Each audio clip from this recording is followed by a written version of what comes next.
കൊണ്ടാഴി മണ്ഡലം UDF റാലിയും പൊതുസമ്മേളനവും ഇന്നലെ നടത്തി.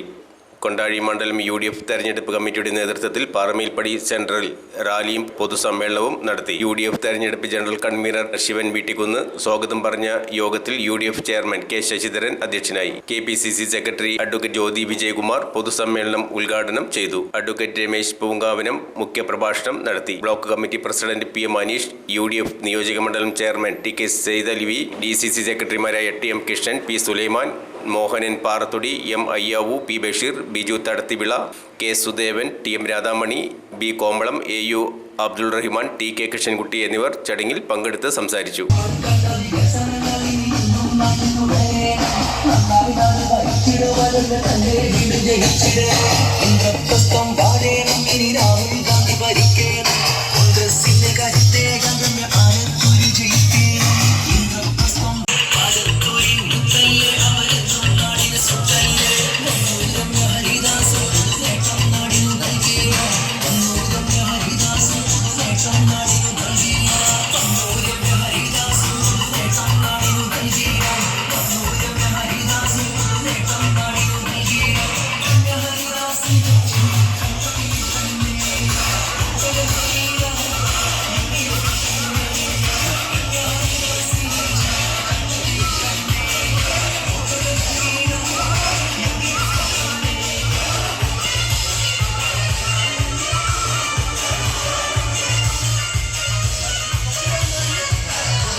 തൊഴിലടിക്കുന്നതിന്, ഇഷ്ടപ്പെട്ട ആരാധനാലയങ്ങളിൽ പോകുന്നതിന്, ഇഷ്ടപ്പെട്ട വസ്ത്രം ധരിക്കുന്നതിന്, ഇഷ്ടപ്പെട്ട ആചാര അനുഷ്ഠാനങ്ങൾ അനുഷ്ഠിക്കുന്നതിന് ഒക്കെ തന്നെ സ്വാതന്ത്ര്യമുള്ള, ആരും ചോദ്യം ചെയ്യാത്ത, ആരും എതിർക്കാത്ത, മറ്റുള്ളവരുടെ അവകാശത്തെ ഹരിക്കാത്ത രീതിയിലുള്ള എല്ലാ ജനാധിപത്യ അവകാശങ്ങളും എല്ലാ മതസ്ഥർക്കും കൊടുത്തുകൊണ്ട് ഒരു ഭരണഘടനയ്ക്ക് രൂപം നൽകി. അങ്ങനെ ഒരു ഭരണഘടനയ്ക്ക് രൂപം നൽകി ഇന്ത്യ രാജ്യത്തെ ഒരു മതേതര ജനാധിപത്യ, ബഹുകക്ഷി ജനാധിപത്യ ഭരണകൂടം സ്ഥാപിച്ചു. അല്ലെ? പഞ്ചവത്സര പദ്ധതികളിലൂടെ ഒട്ടേറെ വിപ്ലവകരമായ നിയമപരിപാടികളിലൂടെ ഒരു മുട്ടുസൂചി പോലും സ്വന്തമായി ഉൽപ്പാദിപ്പിക്കാൻ ത്രാണിയില്ലാതിരുന്ന ഇന്ത്യ രാജ്യത്തെ ലോകം ശ്രദ്ധിക്കുന്ന വൻ ശക്തിയാക്കി മാറ്റി. എല്ലാ രംഗത്തും കുതിച്ചുകയറി ഇന്ത്യ. നെഹ്റുവിന്റെ കീഴിൽ, ശാസ്ത്രിയുടെ കീഴിൽ, ഇന്ദിരയുടെ കീഴിൽ, രാജീവിന്റെ കീഴിൽ, നരസിംഹറാവുവിന്റെ കീഴിൽ, മൻമോഹൻ സിംഗിന്റെ കീഴിലൊക്കെ കോൺഗ്രസിന്റെ ഗവൺമെന്റുകൾ ഈ രാജ്യത്ത് നടപ്പിലാക്കിയ